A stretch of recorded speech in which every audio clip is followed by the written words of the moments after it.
Hi, good evening. Hi, on behalf of the Asia Society, welcome this evening to this very important topic panel. My name is James Lin. I'm a trustee of the Asia Society in Hong Kong.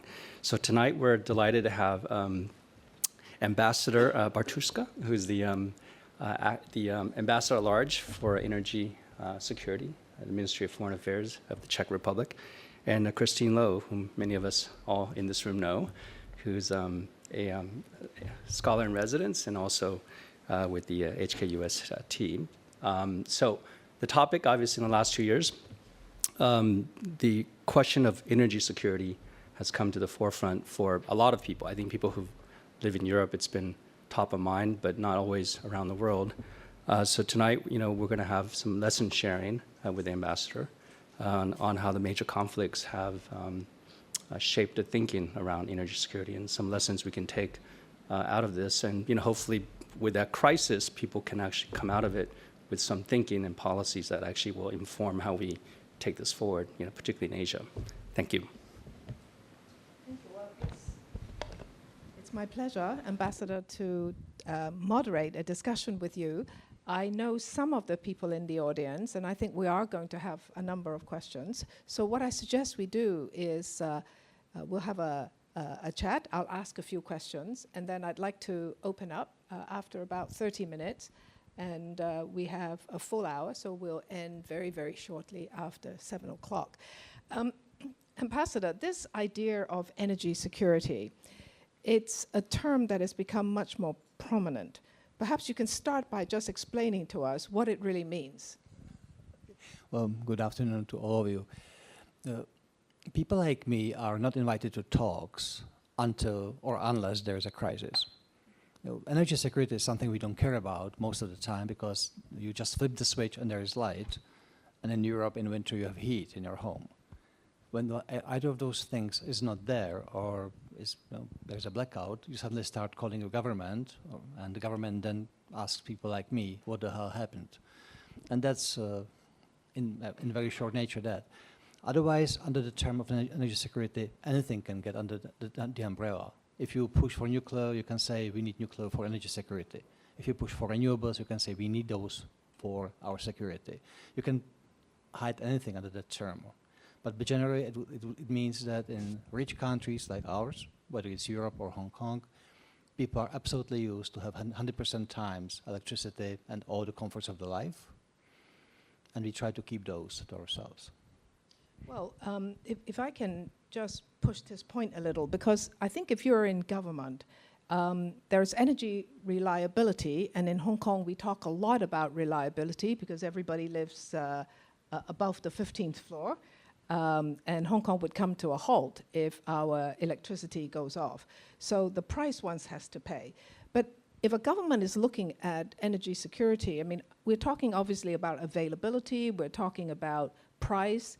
And you mentioned also just now, if politicians are talking about it, are they going for specific type of energy, like nuclear or something else?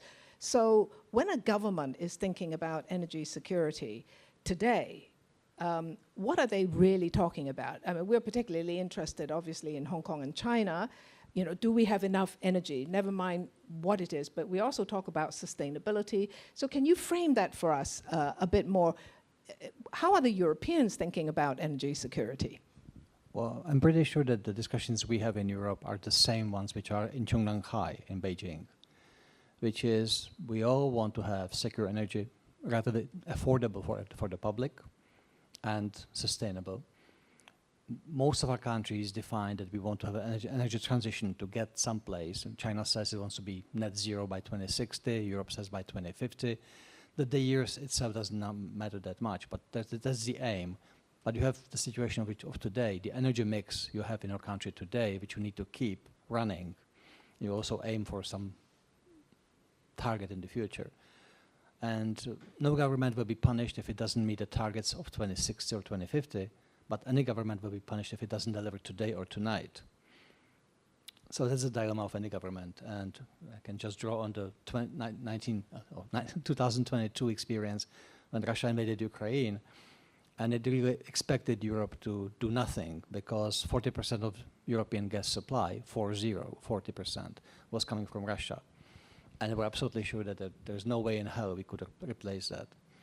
And we managed in the space of half a year go from vast amount of Russian supplies to just 8% of Russian supplies going only into 4 EU member states, which still buy Russian gas: Austria, Slovakia, Hungary, Bulgaria. But the major ones all left Russian supplies.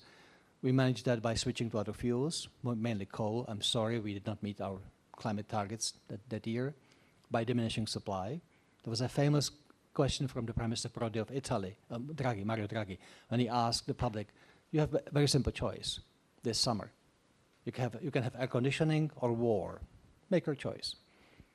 Actually, the public cut down demand by 15%, 1.5, in the space of several months. And the last but not least, and that relates directly to Asia, Europe basically sucked all the available LNG from the world, and we also overpaid. We overpaid Japan, South Korea, Taiwan, China. We draw all the supplies we could.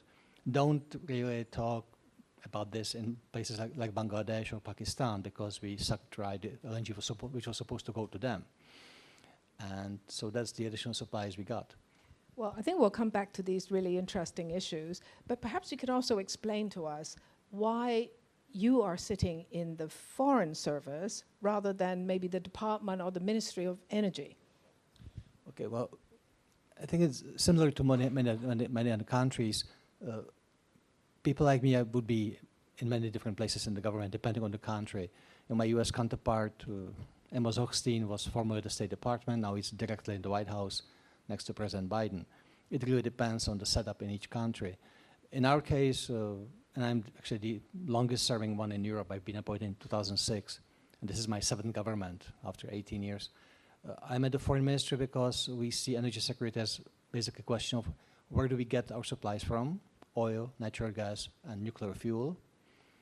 And the questions like prices or the energy mix are domestic questions for the Ministry of Industry and Trade. So basically, I'm the guy supposed to travel to places and find a way how to get oil, gas, and nuclear fuel.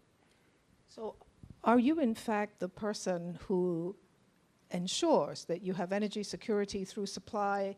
I mean, are you the person who negotiates some of these contracts? I'm the guy who always gets blamed if something doesn't work, which is fine.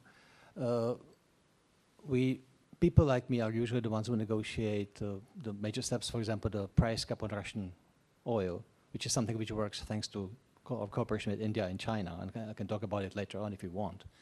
So those are the things which are usually done by people like me, or going to the countries which are difficult to get to for normal businesses. So I went to Libya earlier this year, which is a country which is in civil war since 2011.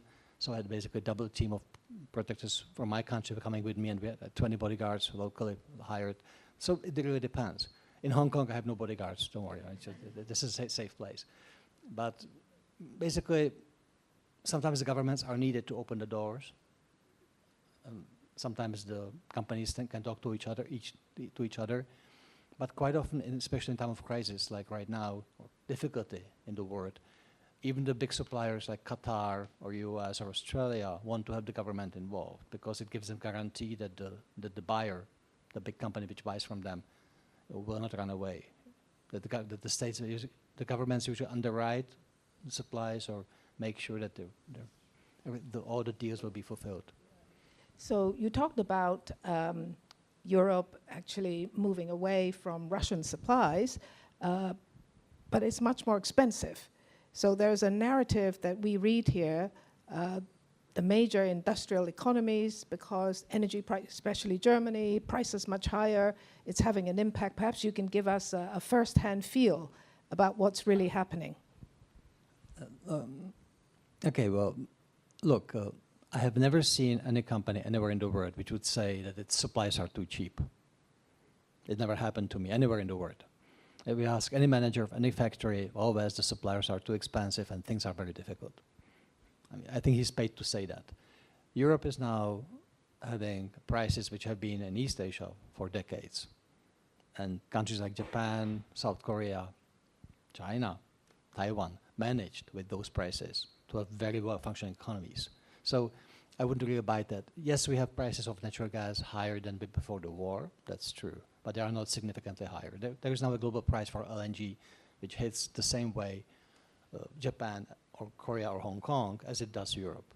What is interesting, and it's actually a major change psychologically, that we are now much more seeing how relatively small changes in the world or small events in the world influence the price. As a good example of this, summer last year, you have two events which happen in the world. One major political event which you've seen in the news. Second, you have never heard of. The one influenced the price in Europe by nothing, zero, nada. The second, very much. So the first event is the Prigozhin coup in Russia. You know, the guy called Prigozhin, Wagner Group, they tried to seize power in June last year. They took over a city of 1 million people. They marched on Moscow. They were stopped not far from the city. The threat, the possibility of change of government in a nuclear armed country was very real. It was all the news for a couple of days. Price of gas in Europe, nothing, no movement, because Russia basically disappeared from the price-making mechanism of the gas globally. In August, in early August, an event you've never heard of, 150 people, 150 guys from a company called Woodside Energy in Australia threatened a strike. The guys who work on the platforms for natural gas in the sea northwest of Australia. They only threatened to go on strike. The price of natural gas in Europe jumped 30% in a single day. Because Australia is now among the 3 top suppliers, Australia, Qatar, US. So, I mean, a relatively small thing. In the end, there was no strike. I mean, the company agreed to all the conditions of the strikers before the strike actually happened. So you have the possible coup of nuclear country, zero. 150 guys say, I might go on strike. So and that's the word today. So the Houthis in Yemen had probably just one missile, which was worth of firing. It was enough to stop the ships from Qatar going through the Suez Canal, that now goes around Africa. Those relatively small events influence us as much as sometimes the big politics. We also have another narrative, which is that China and India are able to buy cheap energy from the Russians. Is that true? Well, to what extent is that true? That's one of my proudest achievements, to be honest. Okay, not only this, but when the war broke out on February 24, 2022, when Russia invaded Ukraine, we were tasked by our governments to find ways how to sanction Russia, or how to hurt it. But in the same time, there was a clear no from US government. President Biden went on in a speech on 27th of February saying, nothing will be done against oil, because oil, of course, in the US changes governments. Only after the war started to be really bloody and when the massacres in Bucha and elsewhere became public news, people like me were tasked by the governments to find a way how to hurt Russia without breaking the world economy. Because Russia supplies roughly 1/10 of the global oil supply, 10 million barrels per day out of 100 per day. So there was a need to find a way how to hurt Russia without hurting ourselves too much.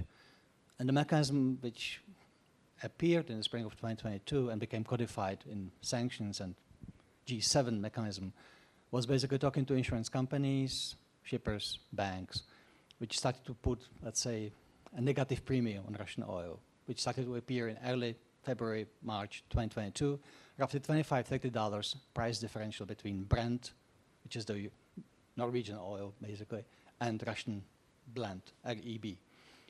And then since June 2022, we have the sanction package, and since December 5th, there is in price a price cap, which is G7, the 7 economies plus the EU agree that no one in the world should buy oil more expensively than $60 per barrel, Russian oil.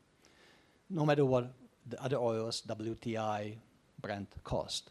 Now, this sanction only works, and I say publicly, but of course we will never admit of talking to each other, but look, it would never work without cooperation with India and China, because those countries buy 80% of Russian oil. And I would love to be the fly on the wall when either Xi Jinping or Narendra Modi talk to Vladimir Putin and they say, you know, Vladimir, I would love to buy your oil more expensively. I would love to pay you 90. But you know, like the Europeans, bloody Europeans, they push me to pay you only 60. I'm very sorry. I'm really sorry. And that's what's happening. If Russia, the income lost just for 2023, for last year, out of this is roughly $20 billion. So yes, India and China are profiting greatly from this, and that's the way it is. I mean, that was the only possible way we saw how to sanction Russia efficiently without breaking the global economy. Well, that's another interesting point, which is there's plenty of writing talking about to what extent you've really hurt Russia. The debate seems to be that, well, you haven't hurt Russia enough. So how do you see that? No country in the world has been broken by sanctions. North Korea has been under sanctions for decades. It's able to, if you decide that you will make nuclear missiles and starve your people, you will do it. There's no way you can be stopped. Iran has been under sanctions for decades. It is still a very strong country. So if somebody believes that Russia can be just sanctioned by the West and will stop the war, that's not going to happen. Wars are decided on the battlefield, not in the boardrooms of big banks. We can try our best and limit Russian income from oil. I think that from the 14 packages of the European sanctions, the EU sanctions have been multiple over the years. The sixth package, which is the oil embargo package, is by far the most efficient. But it's, of course, only limiting Russian income. But once again, the wars are not decided by sanctions. They are decided, unfortunately, by blood. So what would you say is the, up until this moment, right, the overall impact on energy? Well, first of all, incredibly strengthened hand of the major suppliers of oil and natural gas in the world. So this is both state-owned and the privately owned companies, right? We have many state-owned companies, including in China, and obviously we also have the Exxons of this world that are privately owned. How has it kind of impacted them? Look, even the biggest private companies, the Exxons and Chevrons of this world, obviously talk to their governments, because in the end the government can help you or hurt you, no matter how big you are. I think I remember in the middle of last decade there was this discussion that Google is now more powerful than any country in the world because it can break whatever global economy. And I actually kept asking people, how many passports did Google issue? And then came COVID, and suddenly the biggest banks and biggest companies had to comply with the rules of no matter what country in the world. If Macau or Hong Kong or China decide to have certain guarantee, there was no way in hell you could bypass that, even if you were CEO of whatever company. So, yes, the private companies also listen to the governments of their countries. They have to. I would say overall, the big suppliers have very much strengthened their hand. That's one very visible step. I mean, Qatar became politically impossible to ignore in the Middle East, for example. You can see it right now in the war in Gaza, the influence of the small country of Qatar. The influence of relatively small players also increased. I mentioned the Woodside Energy guys from Australia threatening to strike and just kicking the price up. There's also much more interest in governments in how you can have energy savings, energy efficiency, how we can get away from oil and gas in some not too far distant future. So overall, I would say that governments as well as the public became much more aware. Maybe it didn't hurt Hong Kong that much, but in Europe the price went up significantly. It's suddenly people realize that there is electricity that they have to pay for. So I would say that would be the biggest change, that energy became a topic for public discourse, which it wasn't. And how do you see this going forward? So what are the key goals you want to achieve going forward in this year on energy security? Well, I want my country to survive, and I want Europe to survive. That's actually quite a big task.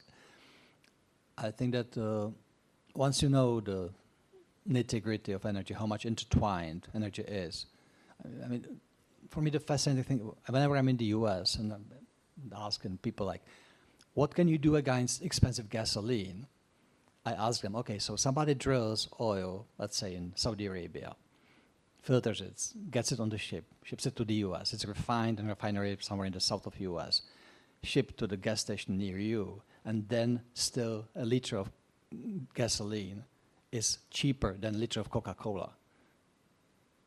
I mean, energy is incredibly cheap. still, it allows the world we live in, the beauty, I mean, the comfort we have.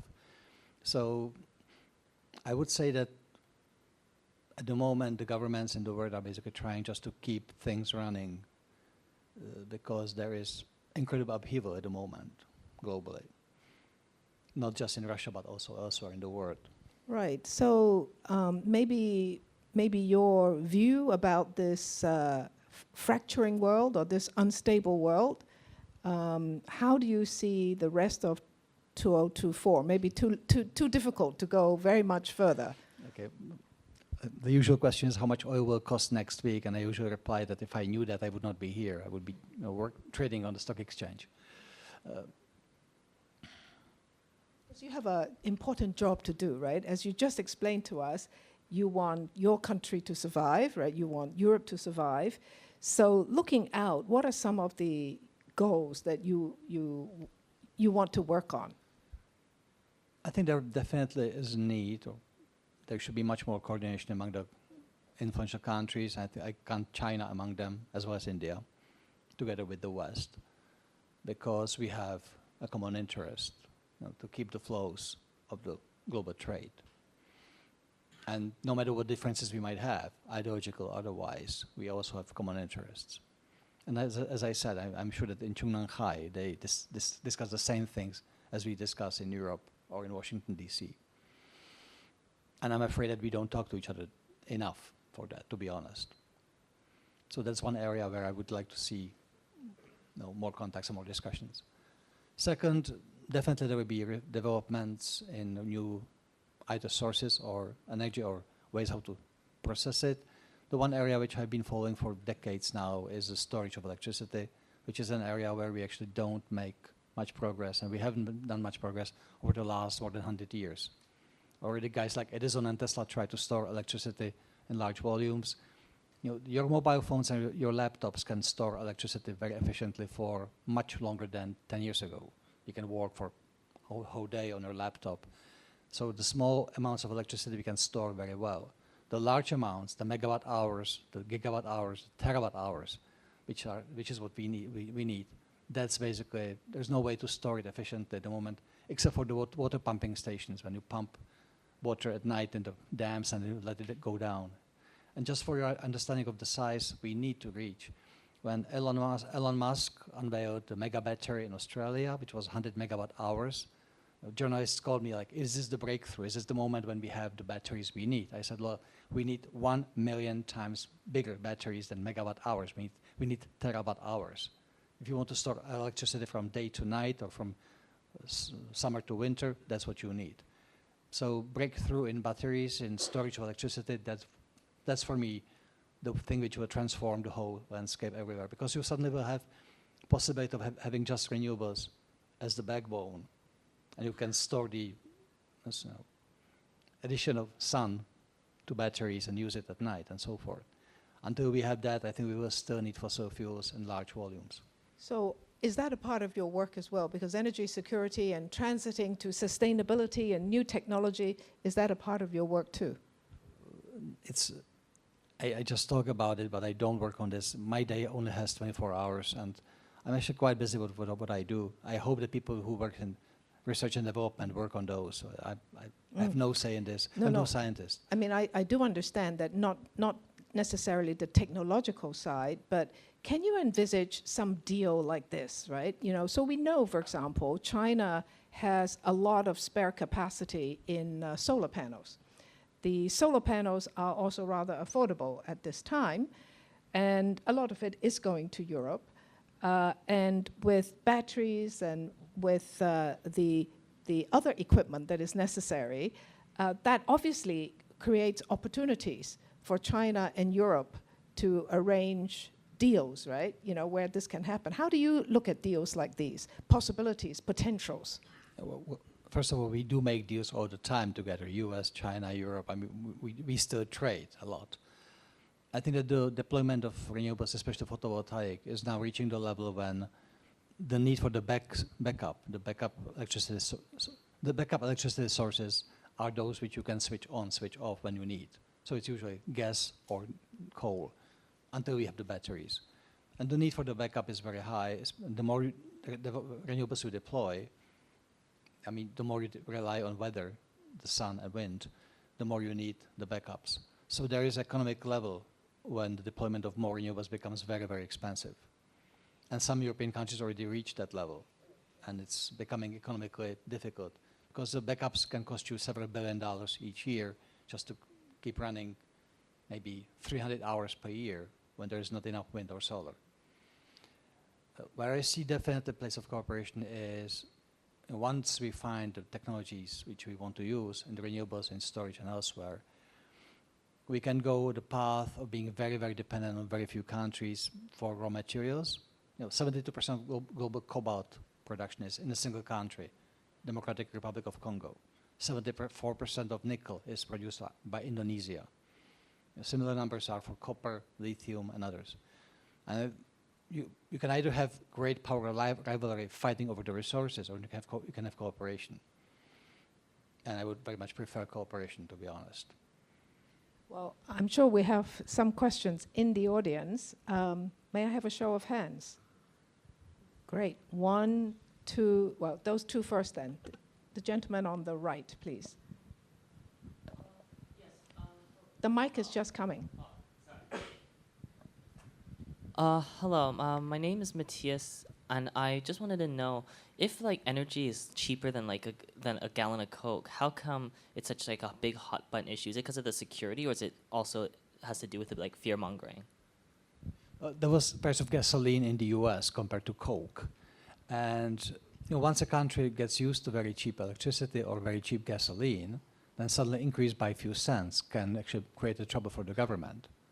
And trust me, if there is a single number which US politicians watch at the moment before November 5th, the presidential elections, is the cost of gasoline, especially in the swing states. It can really decide the vote in November. I'm not kidding. Because there is not just price as such, there's also, I would say, subjective price. You can be used to something that's been very, very cheap, and suddenly it goes up by 5%. You become surprised of what's happening here. So we have been accustomed to very, very low prices of energy for the last 30 years in our part of the world. And your prediction is that prices are going to go up? No? Please. Generally speaking. Yes? No? Don't bet money based on my predictions. Okay, don't. It wouldn't help you.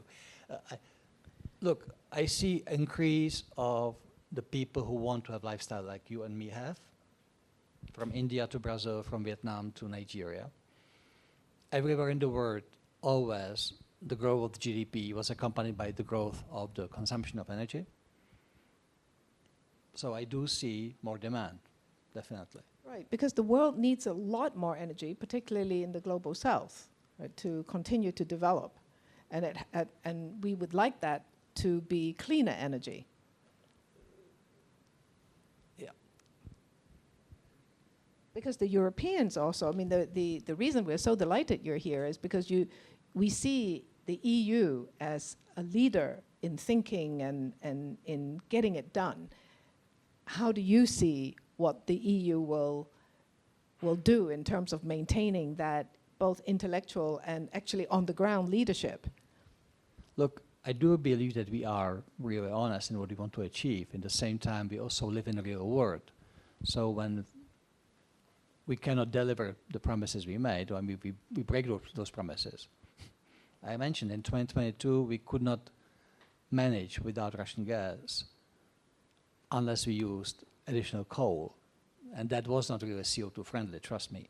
But it was necessary too for the moment. And Europe, just like US or China or anyone else, we are also hitting the limits of the research and development at this level. I mean, we have all basically the same resources available. And the question which is on minds of any government in the world is how much money it will cost, how much the policies will cost. When somebody writes down that the world will need $3.5 trillion over the next 10 years for the transition, I mean, come on. In the same time, we are capable, all our countries are capable of mobilizing huge amounts of money. somebody counted that Europe would need 150 billion euros each year for deployment of renewables, and we simply don't have those money. Well, guess what? In 2022, the price caps alone, to keep the price relatively cheap for Europeans to be affordable, the price caps alone, the additional policies in Europe, cost 400 billion euros spent in 2022. Just like that. 27 member states, we have spent 400 billion euros on keeping the price affordable for the public. So we can mobilize the money, we can mobilize the resources when we want to. You just need a crisis. That's A good crisis. Nicholas. I guess very quickly, I noted your point earlier that that Europe is now paying what Asia is paying for energy and has paid for energy for a long time. Obviously the commentary in Europe is that, the economy's struggling because of the energy crisis. It's all because of energy. We got hooked on cheap Russian gas, and it's a shame that the energy crisis has caused our economy to be bad. I wonder, is that kind of an excuse? Is that being used as an excuse to explain away some economic sluggishness, or is there actually something to this argument about the energy crisis is kind of leading to a permanent change in Europe's economy? okay. Well, when you fail exam at school, do you blame yourself or the teacher? I mean, come on. We all find excuses for ourselves, and if there is economic difficulty, you will try to find an excuse which doesn't blame you and your own steps. So I really don't think that the energy prices are the key here. And I would have one example which I think speaks in favor of this. The two major oil crises in 73 and 79, the oil shocks, impacted Europe much more severely than it impacted US. And it was in the short term definitely a difficult time, but it resulted in European cars being actually better than US cars, smaller, more efficient, much better. And in the end, it resulted in European cars dominating US market, not the other way around. I think that the whole human civilization is, us humans fighting against constraints of the nature. And I don't think that difficulties are something that should really stop us. So I don't take this. I understand that if I was CEO of a company and my profits went down, I would blame everybody else but me, obviously. And I would blame Chinese and Indians and energy prices and Martians, whoever. And so I really don't buy this. Nicholas, do you? I actually had another question that's entirely different. So Oh, maybe. Well, we'll have the gentleman ask his question first, and then come back to you. Thank you very much. Thank you very much, Ambassador. Very interesting, the discussion. I wanted to ask something. What is nuclear energy playing in this situation right now? Nuclear energy is, in my opinion, definitely a legal and legitimate part of the energy mix in countries which allow it. So European Union is a typical schizophrenic society, which half of the member states uses nuclear power, the other half does not. I actually have a small example here about how clever we sometimes are. My country, the Czech Republic, is the second biggest exporter of electricity in European Union, second biggest after France. And we have 40% power is nuclear power in my country. And our two biggest customers happen to be two countries who are anti-nuclear, Austria and Germany. But of course, we block the nuclear power at the border. We don't allow it to cross, so we're all practical people in the end. So nuclear, I think in countries which can afford it and which can build nuclear power stations definitely makes sense if the public is willing to accept it. I think the question of acceptance by public is key. So you can see a huge build-up in China, India, in the Emirates, elsewhere in the world. Actually, my country is now just finishing a tender for additional nuclear units right now. So we're choosing from supplier for the next generation. And it's publicly acceptable. If I would just drive 2 hours to Germany, it would be a completely different picture. So nuclear is, I would very much liken it to the GMO, the modified food, which in some countries is seen as a devil, in some of the countries as a savior. So nuclear, definitely for countries like mine, will be important. I think for Hong Kong, Daya Bay, the nuclear power station in Guangdong, is quite important as well. The European grid is connected. So therefore, you can generate nuclear power, and the Germans can buy it, the Austrians can buy it. What you're really saying is, well, that will continue, and nuclear power will continue to become an important part of the European energy security. Look, we just had a nuclear summit in Europe 2 weeks ago in Brussels, and I joked, because it was not the first of such events, and I've been doing this job for a long time. For me, all the nuclear meetings in Europe, I feel like at a meeting of people who smoke marijuana, but always deny it. You know, Europe makes roughly 20% of its electricity from nuclear, 1/5. So obviously we use it, but it's difficult to say in public, you know, like, I did a few puffs. You know, you don't do. It's like, yeah, we talk about renewables and all sources and so forth. You know, we prefer not to talk about it. It's a difficult issue. From the 27 member states of the EU, half doesn't really want nuclear to be heard or mentioned in any document.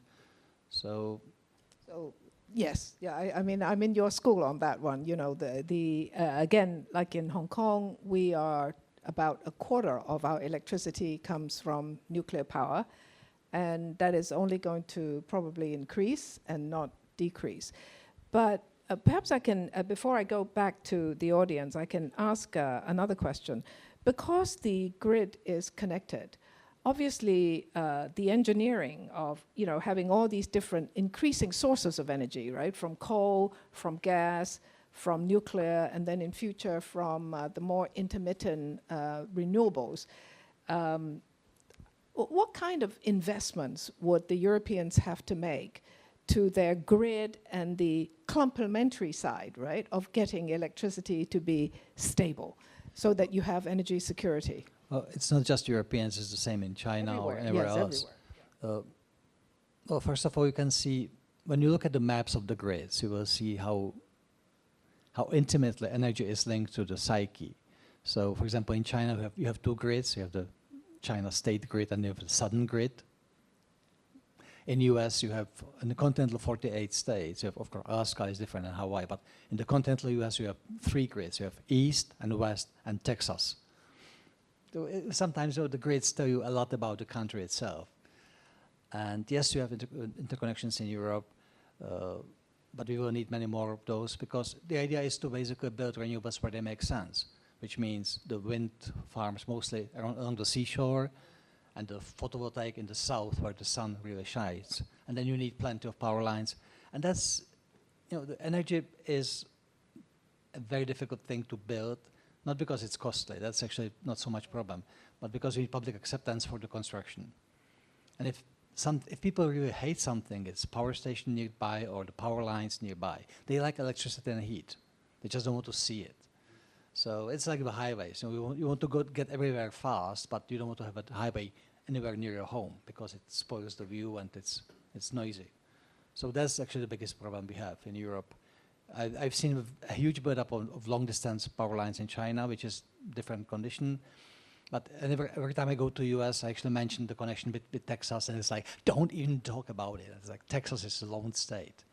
And by the way, if you really want to make things interesting, when you go to Japan, ask them why Japan has two different grids with two different voltages, which is completely not linked together. There's East and West, 50 hertz, 60 hertz, 110 volts, 220 volts. You know, sometimes it's mysterious when you look around the world how the grids operate. Right. What you're reminding us is things don't always make sense, right? But they've been there. There's history. There's culture, and you can't really expect to change it. So, Nicholas, you had another question. I did. You know, we are talking about renewables in the context of energy security. There's another aspect in which renewable energy security discussions are playing a role in renewable energy, and that is the discussion about China and Chinese production of renewable energy stuff, solar panels, wind turbines, whatever. These things are cheaper now because of China. There are debates as to why that is. in terms of state support, whether there's overcapacity, all of these debates. In your view, given that Europe has launched its own investigations into state support for China's renewable energy, like wind turbines, how do you think kind of this discussion about Chinese production of these things fits into the energy security discussion? I think it fits most of all into how much has changed since 2022. The war in Ukraine completely changed the way Europe thinks about itself and feels about itself. If you would look at European documents from 10 years ago, you would see plans to build up so-called desert tech, which was planned to cover parts of Sahara Desert, south of Europe, in Africa, to cover them with photovoltaic panels and bring the electricity to Europe. Forget it. We're not going to build anything outside of European borders. We want solutions inside European borders. Being dependent on outside suppliers, it's no longer acceptable.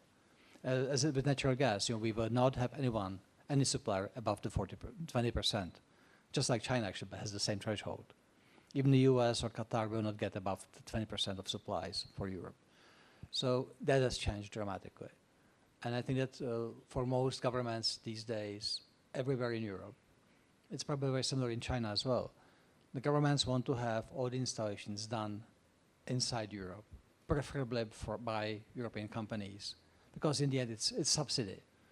And politically it's really not easy to sell, to say, okay, I'm going to spend 5 billion euros of subsidies on a Chinese company which will build a solar park in the south of Italy without actually any additional labor from local workforce. That has changed dramatically. And I think we haven't seen the end yet. Europe will become much more, I don't want to say selfish, I want to say, let's say, self-assured in its behavior vis-a-vis other countries. You may not have heard it from us before. We did not do it before, like investigation into Chinese electrical vehicles and so forth. More assertive, yeah, because we went through a very fundamental change. If I may just one simple point about how much has changed. There is a European presidency which rotates every 6 months, and the Czech Republic had the EU Council presidency from July to December 2022, so at the height of the difficulties. There is usually 2 ministerial councils which you call, like the ministers meet of the 27 countries. And those are very much boring affairs usually, because everything is pre-agreed. We called 8 such councils in those 6 months, and they were not boring at all. And the first one in July 2022, we asked the member states a simple question: which steps do you see necessary or possibly necessary in the coming winter to do? Of the 26 ministers who spoke, 21 mentioned either war economy or rationing as possibly necessary steps for Europe to make. Now, I've been doing this job for 18 years. I've been to many councils. I've heard talking about rationing or war economy for Somalia or Haiti, but never for us. Never. So when you talk to European politicians, ministers, prime ministers, they went through a shock. And they do behave, and they will behave differently. And they think differently, and the public thinks differently. So, don't be surprised. Europe is a bit more assertive and will be more assertive. In the same time, we need to cooperate, and we will cooperate with others. But we will definitely investigate more the state subsidies into different products. We will not be as cuddly and fluffy as we used to be. That's for sure. Well, you've shared something very important with us, which is that there was a very distinct moment in time when the Europeans looked at themselves and they saw something different that they had to deal with, right? And the core is energy.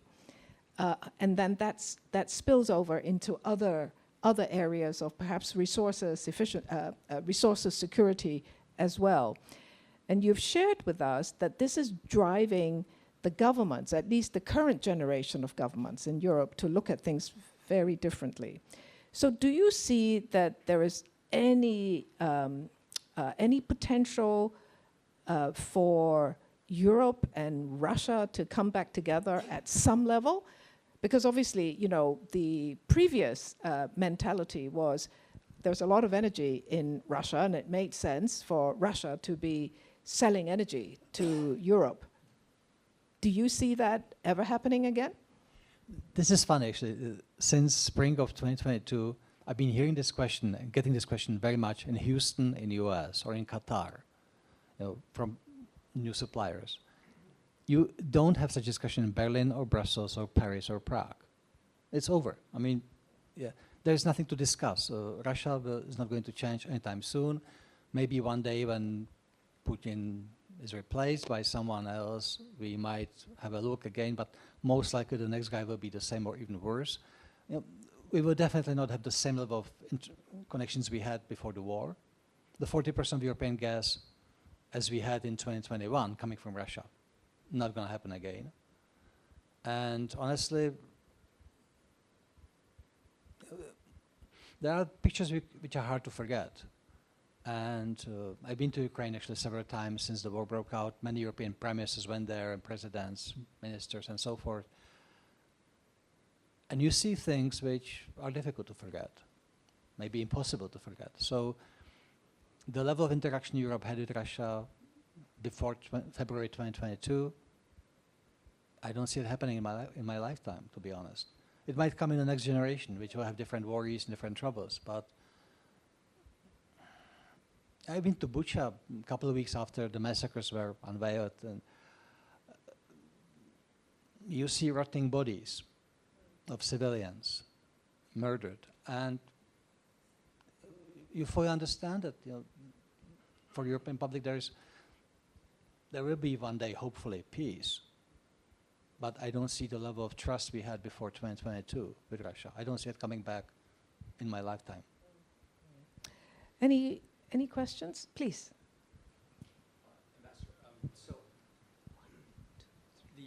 So the 40% of oil from Russia that gas pre 2022, and also what's the replacement for that? Is it through other sources or transitional energy and renewable sources? I mean, what's the ultimate long-term plan? If, as you say, and I agree with you, that there's the hope of reconciliation with Russia and getting oil from them is just a non-starter, I think, for people who actually live in Europe.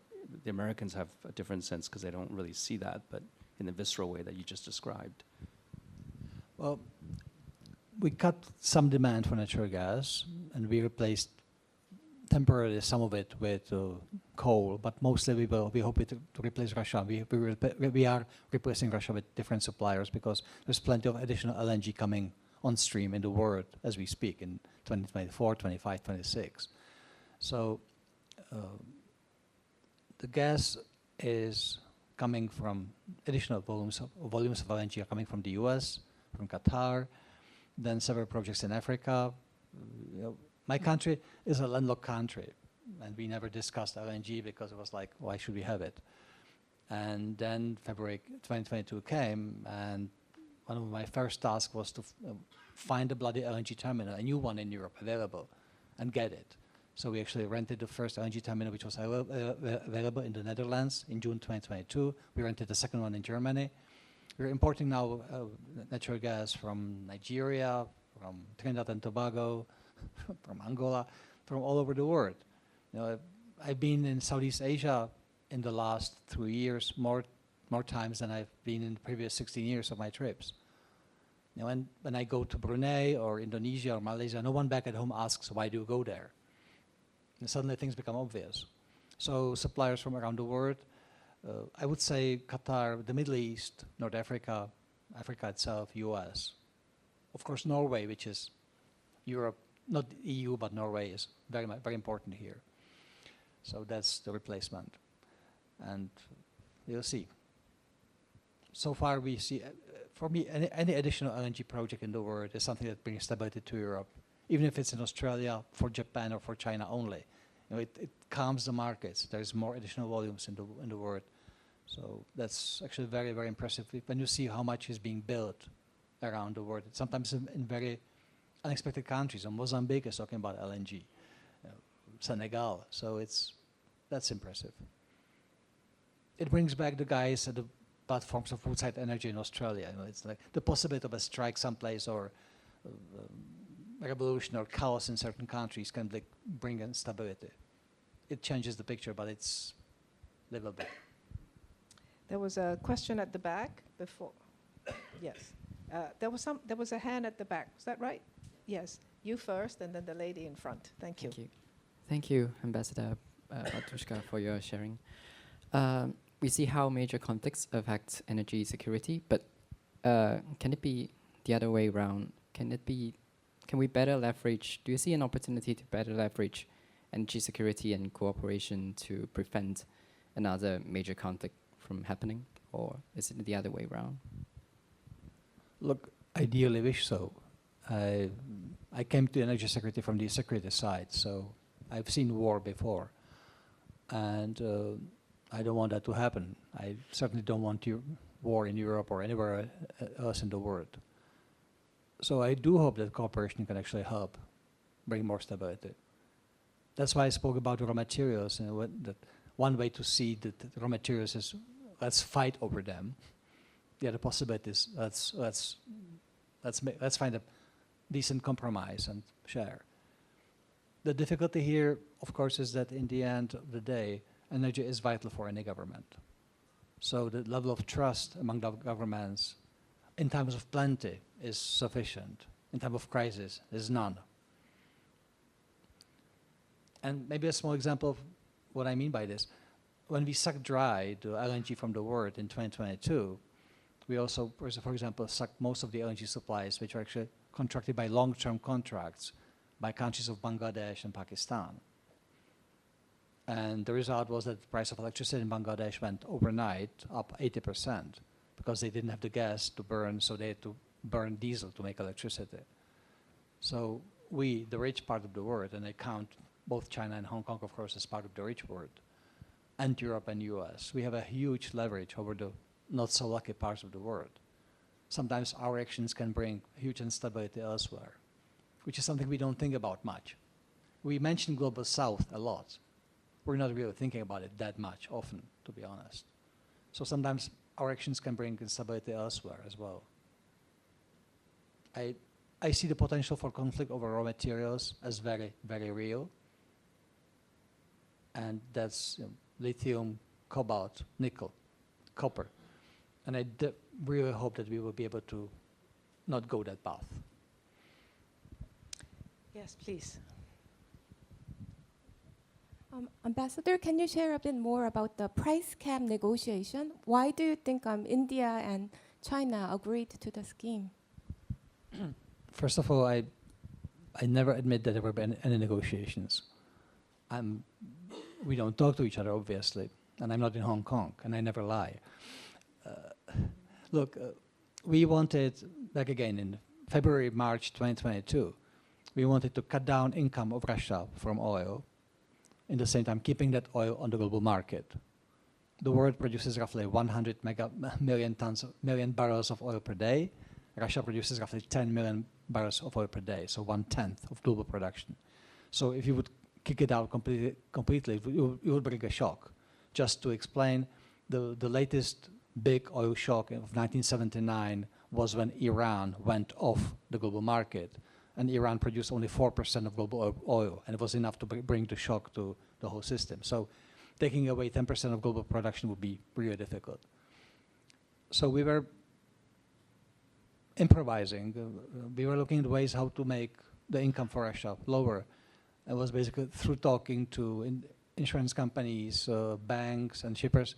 And I will always flatly deny we ever talked to them, and they will flatly deny they talked to people like me. And then we looked at the world after embargo which Europe installed on Russian oil. And the two biggest buyers of roughly 80% of Russian oil are India and China. So if there was a discussion, it would probably go along the path of saying to China and India, well, you might get Russian oil significantly cheaper than otherwise. What do you think about it? Instead of paying $90, you could get 60. What do you think about it? Would you be really against it, or would you actually welcome that?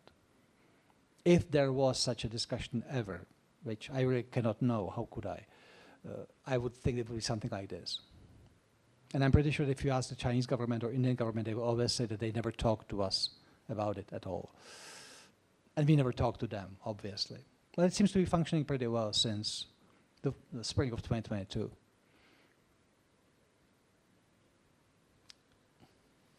Question at the back.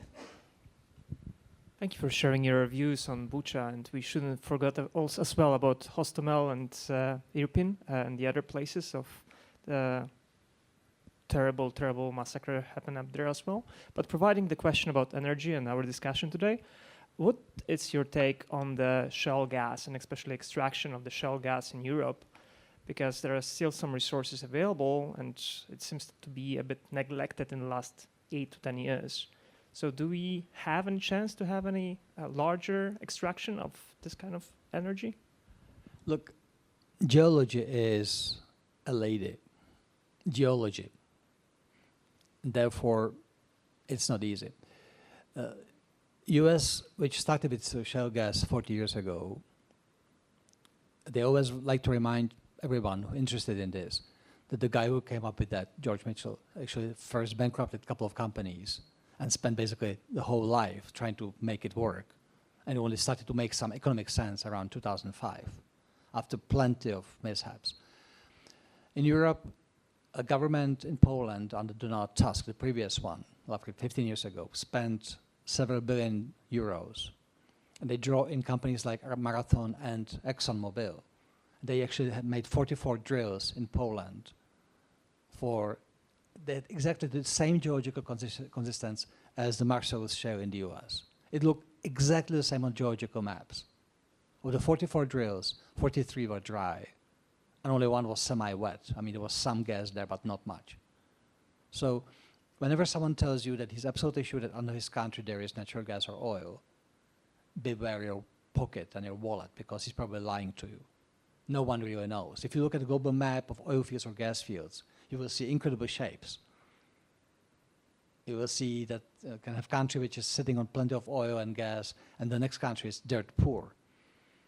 And I think that there will be probably more available shale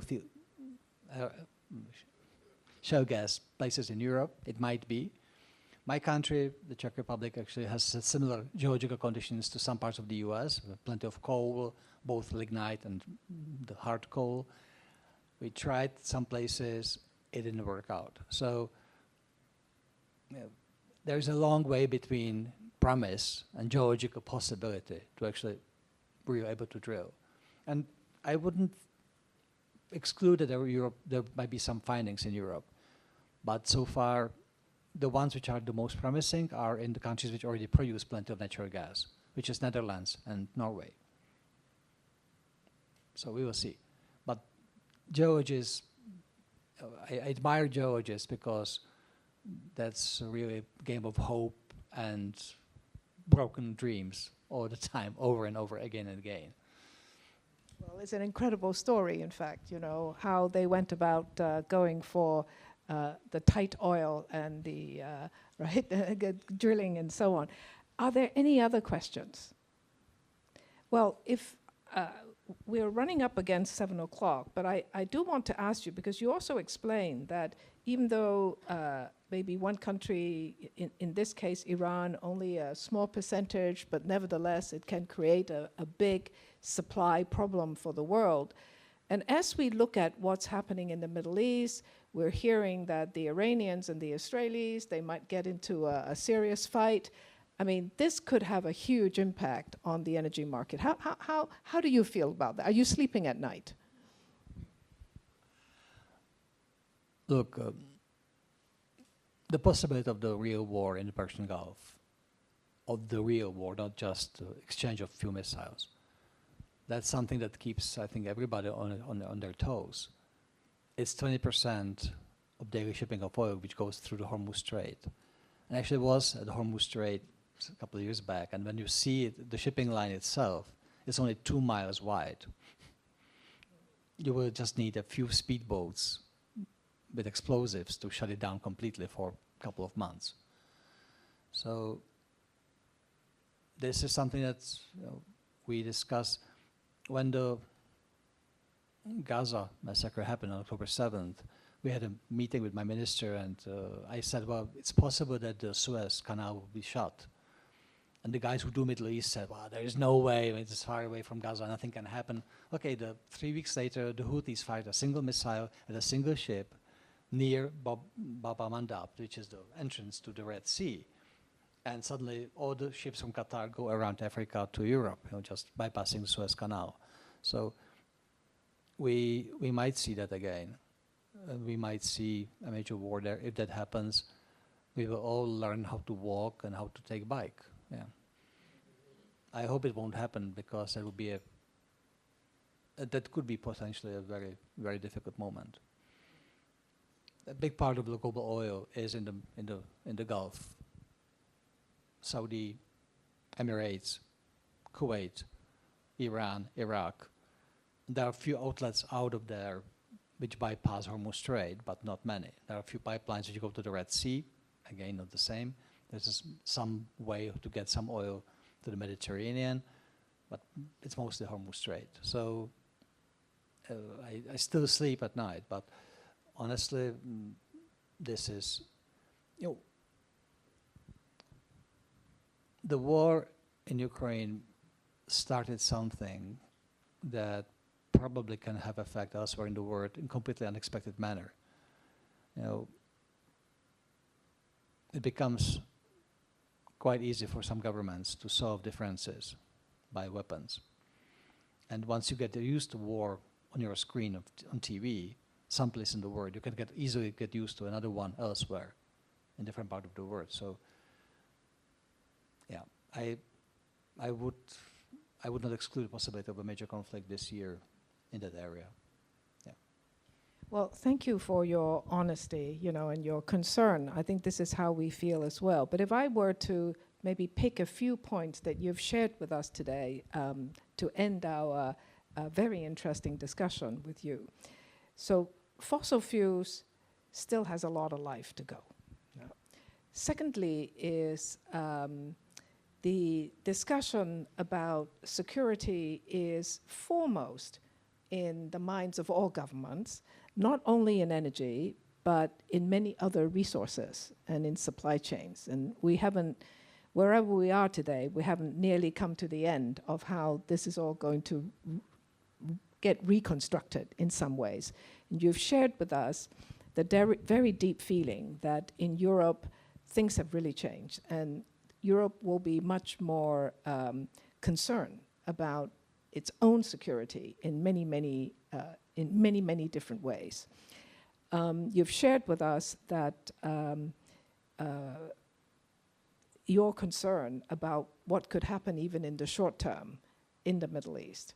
And whilst in Hong Kong we're very far away, and I think if we were honest with ourselves, when we were looking at what's been happening in Ukraine, that seemed like at one stage that it's very far away and we don't have a dog in the fight. We can watch. But as things have lengthened and as conflicts have also arisen in the Middle East, it seems like everybody is being affected. And you shared with us the importance of diplomacy. You shared with us the importance that maybe people really need to have more discussions about many things. I hope that there will be these openings, there will be these opportunities where perhaps the people who have the power could think about how to maybe de-escalate rather than escalate. Please join me in thanking the ambassador for the time that he's spent with us.